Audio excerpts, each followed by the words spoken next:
Right, back in Troon today, and we have this, which is a lead top dormer with a gutter at the back. Now, it's not leaking inside so that they would notice it, but we already do know that there's problems here. One thing, this is not vented, so we know it's got a deep fascia. We know that's got insulation in it, so we know it's a warm roof. Just because we've already stripped one of these, but we didn't film it. So this one we're stripping. As I say, it's got a ply deck on top of the insulation, which is a big no-no. You're not allowed to do that. You have to cross-ventilate it. So we'll explain that as we're going through. But what we do notice, if you can see the level, and that big dip, I can actually get my fingers underneath that. So we know, and it doesn't feel good to stand on. So there's lumps and bumps. So I'd imagine this is oxidised like hell underneath because there's no ventilation in there. You can also probably guarantee they've used a geotextile underlay, which again you can only use on penny gap boarding. You cannot use it on ply. So let's start pulling this off and see what delights are in store for ourselves. Where's the best place to start? This one here in the middle, I think, John, because it's got 2 slash laps on it. So we'll have this one off first.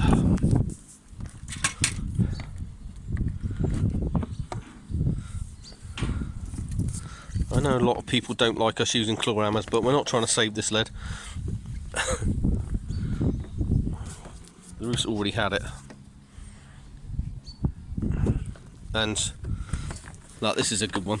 I love this.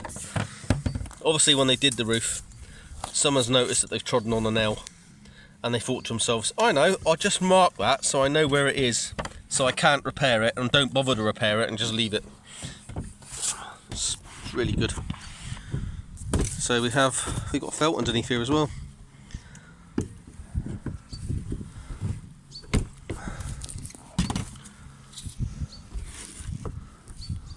Right, it's definitely oxidising. So that's the vapour being trapped. It's coming up through.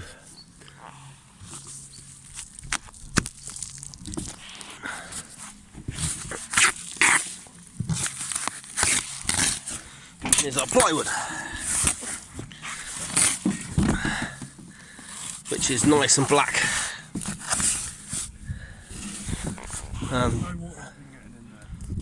No, not through from the bottom. It's vapour from the. Sorry, not from the top. It's vapour coming up from the bottom. It's causing this.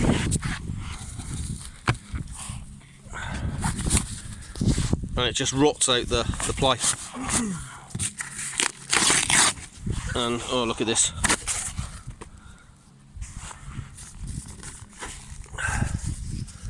Right. They've also nailed this all the way along, which you're only supposed to nail 1/3 of it. So do you want to get that one where the big dent is next?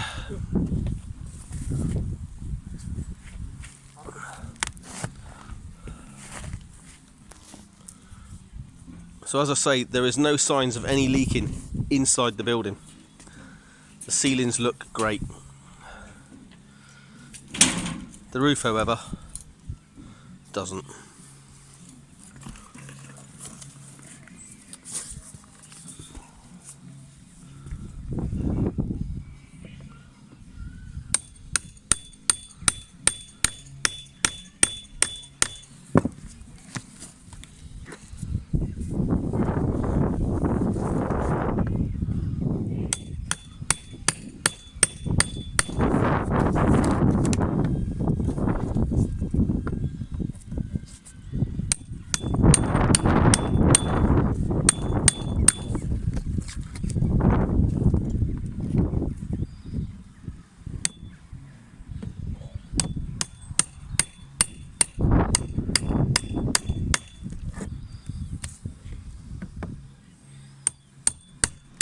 They actually use ring shank nails on there. Yeah. So they had the proper gear. Well, almost, apart from the geotextile underlay. It should be building paper, if anyone doesn't know, if it's on ply.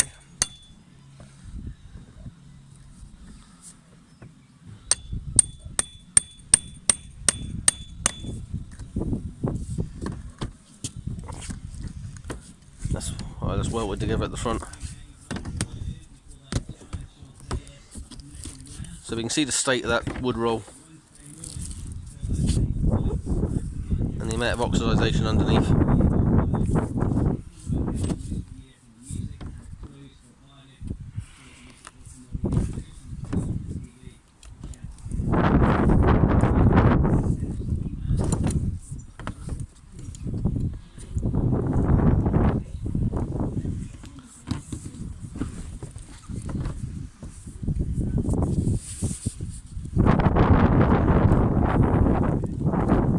And that looks like handrail as well. So that is that actually in half? No, it's just split the wood. And it's rotten. Here's its handrail. So it's not tannalised. It's still got fucking varnish. Oh, that is a hand. That's actually came off. Bloody hell. Oh, I know there's recycling, but that's just getting beyond the joke, isn't it? Nearly went through the roof there. Yeah, I think that's going to be quite nasty. Ooh, it doesn't sound good.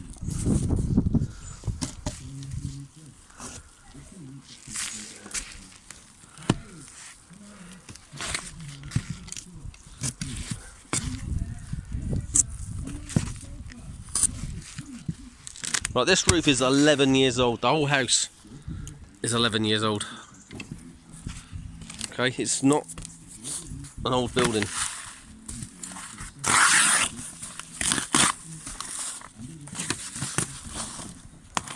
Yeah.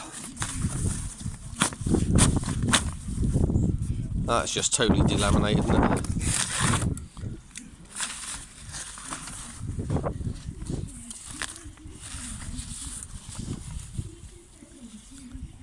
Bloody hell. And again, I do stress, there is no signs of any leaking inside. That's pretty bad. Right, so that's the roof. Stripped. You can see how bad the is, but it's not only that, it's the lead work as well. Right, there's a join in the board.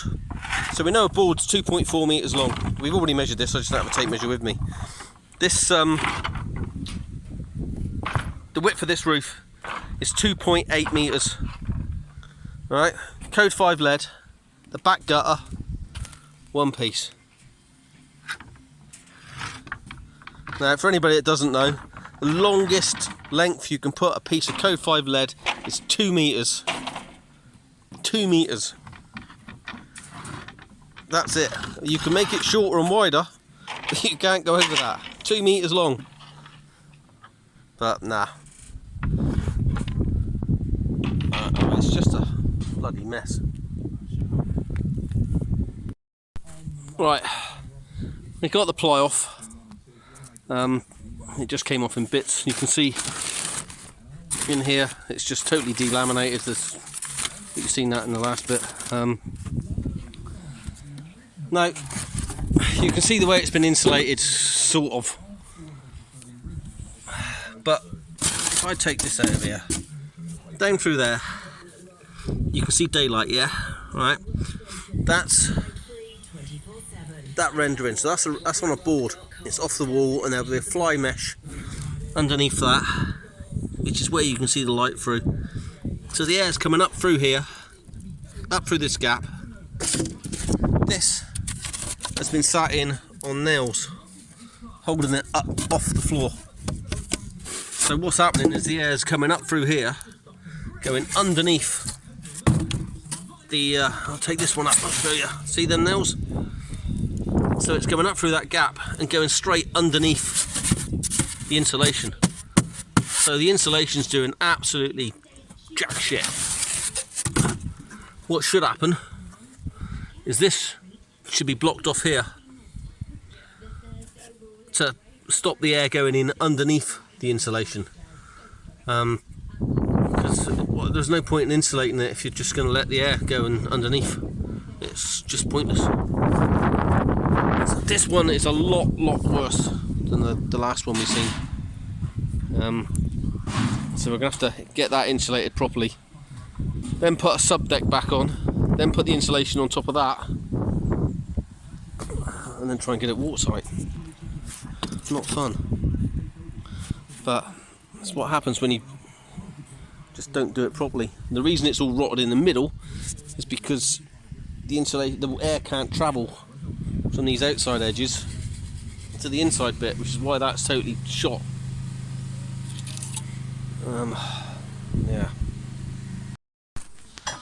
Right. Got OSB on the top there. The insulation's in, and we've filled up this part. That's done around the edges, so we can't get any air in, because obviously we don't want any air below this insulation. So that'll go round, and we'll do the other side as well. But yeah, insulation down, vapor barrier down. It's the self-adhesive one that goes up. So yeah, all done at the moment. Dormer number 2. Not as bad,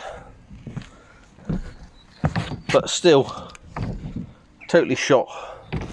So that's the one we redone the other day. You can see it's a little bit deeper. Got the insulation on it now. This is today's job, but you can see it's totally gone.